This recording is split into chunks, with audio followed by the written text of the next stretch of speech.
ابن العربی کے لائبریری سے فرزین شیخ الاکبر محی الدین محمد ابن العربی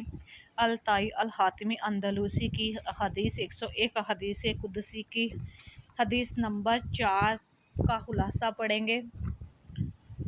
اس حدیث میں ایک بات غور طالب ہے، اس اسم کی بجائے اسم الرب لایا گیا، دونوں رب العزت کے سامنے ہیں، یا رب سے اسے پکار رہے ہیں۔ شیخ الاکبر فرماتے ہیں کہ قرآن مجید میں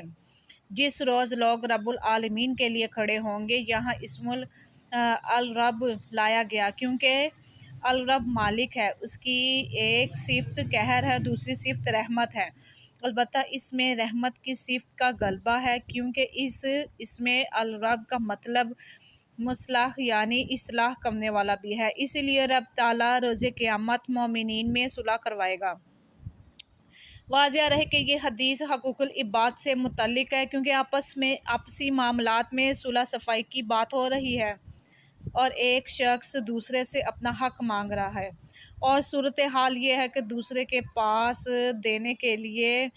کچھ نئی نیکیاں ختم ہیں اور اب اس کے گناہ ہی اٹھائے گا، لیکن پھر اچانک سے سارا منظر بدل جاتا ہے۔ اللہ تعالیٰ طالب قصاص کو جنت کا نظارہ کروا کر اس سے وعدہ لیتا ہے کہ اگر وہ اپنے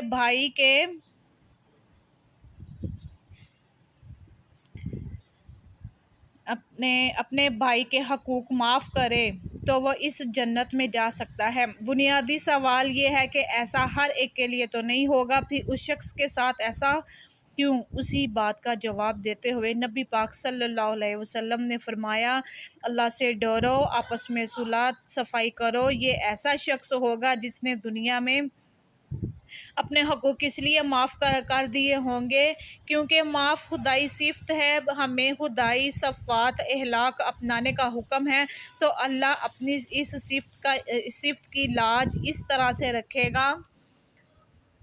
کہ روز قیامت اپنے حقوق بھی معاف کر دے گا اور لوگوں کے وہ حقوق جو اس پر واجب ہوں گے وہ معاف کروا کر اسے جنت میں بھیجے گا، کیونکہ حقوق العباد کا معاملہ یہ ہے کہ جب تک مخلوق معاف نہ کرے وہ حقوق معاف نہیں ہوتا۔ اللہ ہمیں بھی ان لوگوں میں سے بنائے جو اللہ کی اس صفت کو اپنائے اور لوگوں میں صلح صفائی سے کام لے، تاکہ دنیا میں بھی اس کی جزا پائے اور آخرت میں بھی۔ تو بہتر صلح ہی ہے۔